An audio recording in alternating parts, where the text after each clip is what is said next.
Hello everyone, welcome to my channel again. Ngasidi plantago fleawort haibado kangsu sungjarake, commonly known as yempat haina khangnabaduni koina. Its leaves and seeds are edible.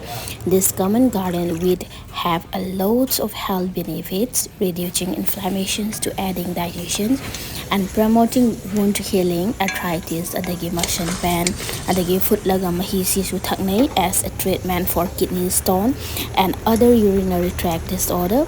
Sigi mahi se khoi bokti horen thakpada na tana chak ka dum totlaga cha jagi na thum kitang chai salaga dum ma di cha doine khoi thaina gi ahan go oibane ba aduga seeds ju kanai seeds ki kana ba sing hairaga di phattaba kana daga toxins sing intestine digi remove tawbada mating pangba adagi excess bad cholesterol and hormone residue adagi chinghi phutpada su kok yamna inge haidana chinghi phutpada su hapnai sigi yempat mana se aduga iromba saba yai kangsu saba yai kangsoi saba yai singju saba yai atopa makhan mayam ama saba yai aduga magi maru duna utti thongba gumba hawai gi type ta thonga saba yai ado lotion jeri matang sida. Thank you everyone.